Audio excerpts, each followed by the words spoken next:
Estamos aquí con nuestros invitados del día de hoy, Vanessa Bermúdez y Carlos Felipe Araujo. Seguimos con nuestro tema del día acerca de por la importancia de conocer la historia de la iglesia. Y seguimos con la siguiente pregunta: ¿qué diferencia existe entre la iglesia primitiva del primer siglo y la iglesia actual?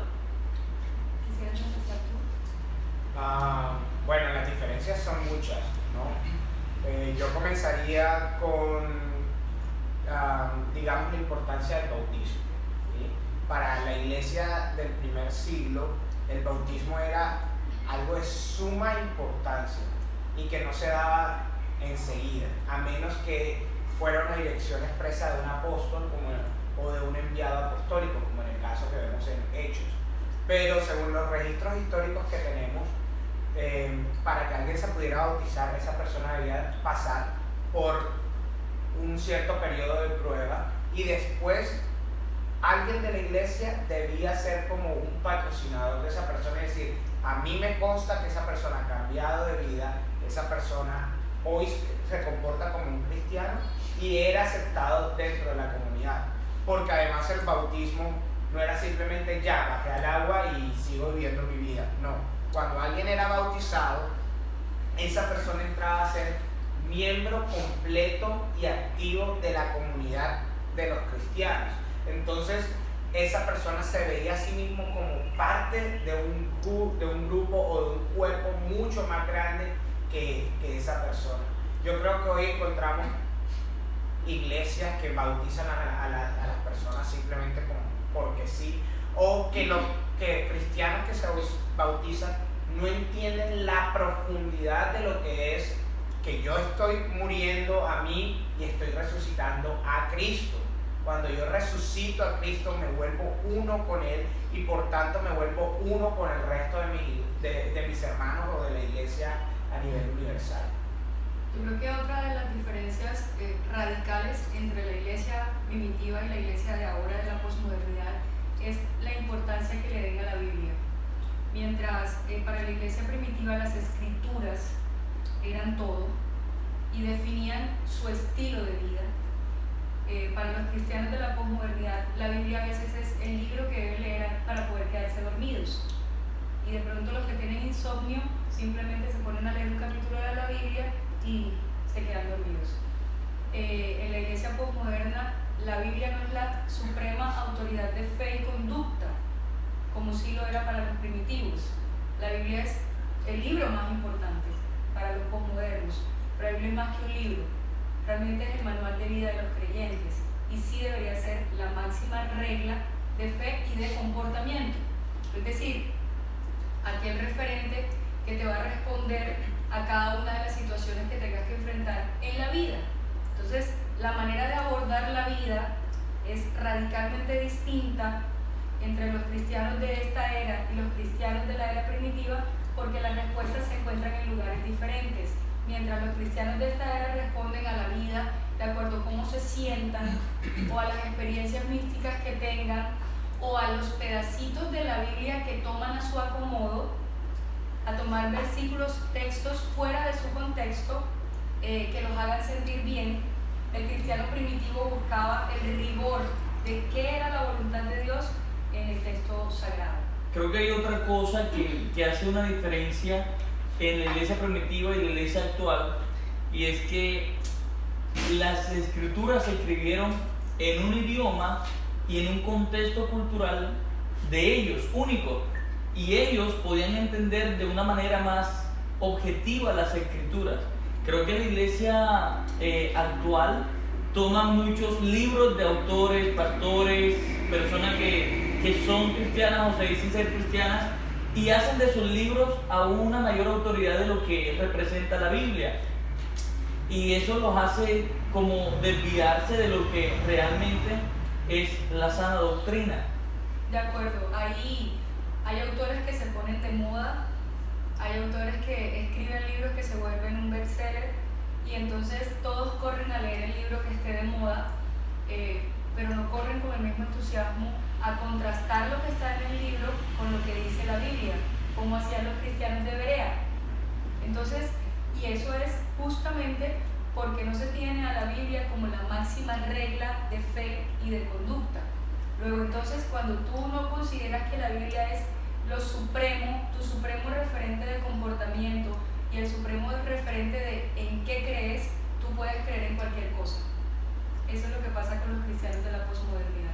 Hay algo interesante que me gustaría que nos comentara un poco.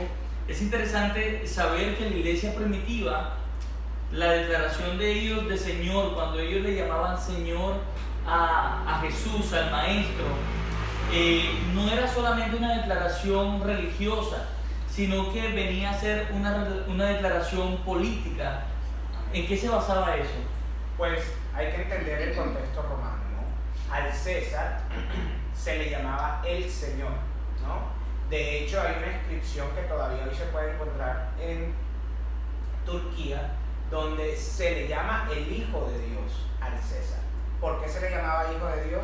Pues porque cuando el César moría, lo canonizaban. Entonces, el César siguiente venía siendo el hijo de un Dios, ¿no? Y al César se le llamaba Señor, es decir, donde él estuviera o hasta donde llegara su imperio, él tenía poder, dominio y autoridad sobre ese territorio. Entonces, cuando Jesús llega y él dice, yo soy el Señor, lo que está diciendo es, por encima de César estoy yo. Y llamar a Jesús Señor era decir, mi lealtad ya no está en César, mi lealtad ahora va hacia un Señor mayor a César, hacia el verdadero rey. Mi lealtad está puesta en Jesús. Por eso cuando Pablo en Romanos dice que si confesamos con nuestra boca que Jesús es el Señor, muchas veces creemos, si tú repites una oración y dices, Jesús, yo te acepto como mi Señor y mi Salvador, ya eres salvo. Para los cristianos de esa época, eso era ponerse un edicto de muerte sobre ellos mismos, ¿no? Porque si un cristiano, un romano, llegaba y decía, yo creo que el Señor es Jesús y no César, era catalogado como traidor a la patria, ¿no? Y por tanto, debía morir. Por eso vemos tantos cristianos que murieron en el Coliseo romano y tantos cristianos que fueron perseguidos, porque el Imperio Romano veía a estos hombres o mujeres que llamaban a otro señor que no era el César, ¿sí? Y cuando Pablo nos dice, si ustedes confiesan con su boca que Jesús es el Señor, está diciendo, si ustedes llegan hasta el punto de poner su vida o de dar su vida en sacrificio a Dios al confesar de que Jesús es el Señor, son salvos, ¿sí? Porque realmente están demostrando con sus hechos lo que está pasando en su corazón. Es algo completamente distinto a lo que vemos hoy. Eso ajeno a nuestra realidad. Es como decirle a un dictador, estar bajo un régimen dictatorial y tener que confesar que tú no reconoces la autoridad del dictador. Eso te cuesta tu vida.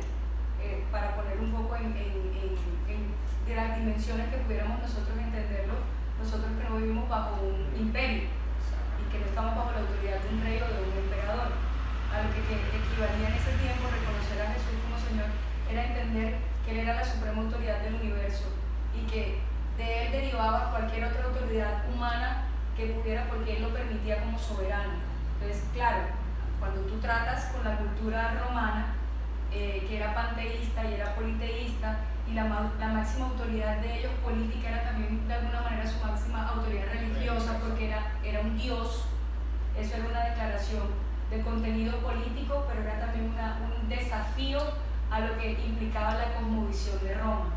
Ahora, los romanos no sabían qué hacer con los primeros cristianos, porque ellos proclamaban su lealtad a otro rey, sin embargo, nunca se levantaron en armas, ¿no? Nunca trataron de cumplir las leyes de Roma, pagaban impuestos, hacían todo lo que debían hacer como ciudadanos de Roma. Exactamente. Entonces, para los romanos era un completo misterio esta nueva cosmovisión.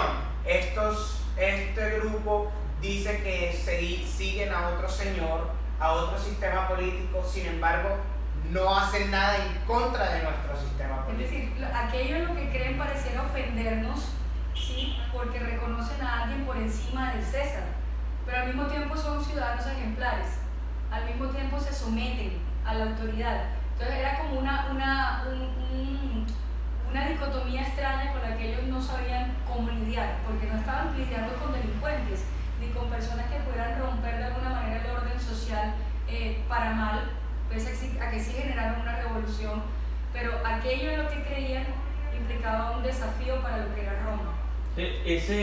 Podríamos decir que una de esas diferencias era el entendimiento del señorío de Cristo, donde de pronto la palabra dice: no conforméis este siglo, sino transformados por medio de la renovación de vuestro entendimiento. Creo que hoy en día hay cristianos que esa declaración de Señor no se ve en los hechos de su comportamiento, su manera de pensar en el sistema donde vive, porque no hay nada que implique muerte, dolor, sufrimiento, como pasaban los primeros cristianos. Y que están sometidos a la autoridad de Cristo. Exactamente. Hay algo que es muy importante que nosotros debemos tener en cuenta, y es lo que significaba fe en aquellos momentos, ¿no? Hay un libro muy bueno que se llama Salvos por Fidelidad, ¿no? Porque este libro lo que dice es un análisis completo de lo que significaba la palabra fe en griego. Y fe era mucho más que un entendimiento simplemente cognitivo. Ah, sí, yo creo que Jesús resucitó de los muertos. No, fe significaba que yo le daba mi lealtad a ese nuevo Señor. Y él da ejemplos como cuando el César conquistaba un nuevo territorio, la proclama es: el César ha llegado hasta este territorio. Ellos proclamaban el evangelio del César, y el pedido que se le hacía a esas personas de ese nuevo territorio es: pongan su fe en César, es decir, pongan su lealtad en César. Cuando Jesús dice: no, yo soy el Señor y su fe debe estar en mí, estaba diciendo: no, su lealtad no debe ser a César, su lealtad debe ser a mí, porque yo estoy por encima de César, yo estoy por encima de un gobierno de este mundo. Mi gobierno no es de este mundo, de hecho Jesús dijo: mi reino no es de este mundo, ¿no? Y los cristianos entendían eso, y cuando los cristianos entendían que el gobierno de Dios era mucho más que el imperio romano, ellos podían morir perfectamente. Dejaron de temerle al imperio romano. Exactamente. Y por eso vivían como ciudadanos celestiales. Por eso también encontramos en las epístolas que Pedro dice: es que nuestra ciudadanía no es terrenal, nuestra ciudadanía es celestial. Es Pedro, para que se confundía. Nuestra ciudadanía es celestial, de donde también esperamos a nuestro Salvador Jesucristo. Entonces ellos comprendían que su vida en la tierra era temporal, que esto no era todo, que estaban de paso, porque aquí ellos no pertenecían, ellos eran ciudadanos de otro lugar. Y eso también tenía una profundidad, porque la ciudadanía para alguien romano lo era todo, era su identidad. Cuando alguien decía en tiempos del imperio romano: no, es que yo soy romano, ya con eso bastaba para entender todos los derechos que tenía y de dónde provenía y a qué régimen pertenecía y en qué creía. Cuando un cristiano asume una ciudadanía de otro señor, entonces eso implica que tenía una identidad distinta a la de Roma, y además la asumía que era superior, porque los cristianos lo entendían así, que era algo que estaba por encima de Roma mismo. Entonces ese fue el gran desafío al imperio romano. Hablando un poco de la muerte de los cristianos, tenemos que entender la cosmovisión del cristiano de aquella época. Ellos decían: nuestro Señor venció al mundo a través de la muerte, ¿no? Cuando Él muere y resucita, Él vence al mundo. Así que los cristianos de aquella época decían: cada vez que un cristiano es muerto por causa del evangelio, el evangelio avanza.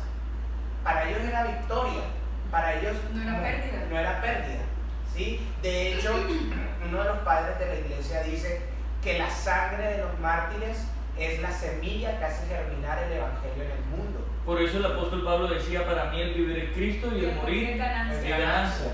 Exactamente. Y de hecho, mira, hay un registro histórico que decía que para ellos la señal de victoria era extender los brazos como si fueran crucificados. significado, porque allí ellos entendían era que el Señor Jesús había como entrado en su trono, había empezado a triunfar. Y por eso la cruz se vuelve tan central para el cristiano de aquella época. O sea, nosotros somos los que vencemos cuando morimos, porque sabemos que después viene una victoria mayor, ¿no? Realmente son dos como visiones opuestas. El significado de la muerte es interesante porque quizás para nosotros en nuestra cultura, aquí, de pronto en otras partes sí, no sufrimos persecuciones al punto de morir, pero podríamos decir que eso también representa morir a lo que yo deseo, a mis sueños. Si estoy sujeto al señorío de Cristo, ya no vivo yo, sino que ahora Cristo, su deseo, su anhelo vive en mí y es mayor a lo que yo en algún momento pude desear. Entonces podríamos decir que también se basa en esa clase de muerte para nosotros hoy en día, y también nosotros llegar al punto de decir, estamos acá en la tierra, pero si Dios me lleva a otro lugar donde mi vida corre peligro, estoy dispuesto a causa del Evangelio, a causa de quién es mi Señor, a causa de agradar a Cristo. Así es.